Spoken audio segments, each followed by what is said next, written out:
On considère ici la fonction g de x qui est donnée par 3 sur x. Et on va chercher à évaluer la dérivée de la fonction g.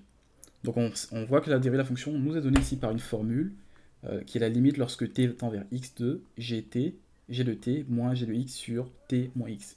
Donc ici dans cette formule-là, une chose à remarquer, c'est que c'est t qui fait office de variable et x en fait c'est la constante vers laquelle tend la dérivée, la fonction.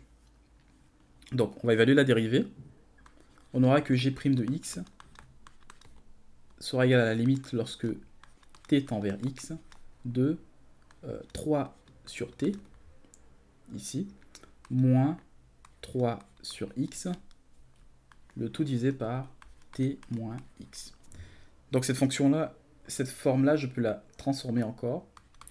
On obtient ici la limite lorsque t tend vers x de 3t, 3x, pardon, moins 3t divisé par t fois x, le tout divisé par t moins x. Ok. Donc on a cette expression, on peut faire descendre ici le t fois x au dénominateur. On obtient la limite lorsque t tend vers x de 3x moins 3t divisé par t moins x fois t fois x. Donc je peux simplifier l'expression ici en faisant sortir également le 3 ici. Donc ça donne la limite lorsque t tend vers x de 3 facteur de x moins t. Okay. Donc une bonne astuce ici, au lieu de faire sortir le 3, c'est de faire sortir un moins 3.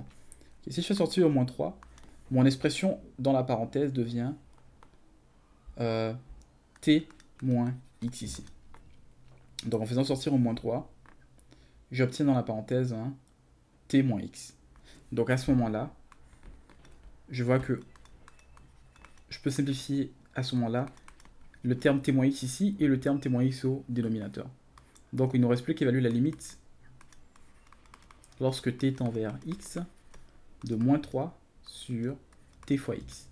Et ça nous donne encore moins 3 sur x carré. Ça veut dire que la dérivée g' de x est égale encore à moins 3 sur x carré.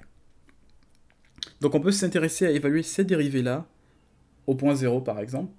Donc si on considère le point 0, on voit qu'ici que la dérivée de la fonction n'est pas définie en 0 parce que le dénominateur serait nul. Et non seulement ça, mais également la fonction elle-même aussi n'est pas définie en 0. Donc g de 0 n'existe pas et g' de 0 n'existe pas également.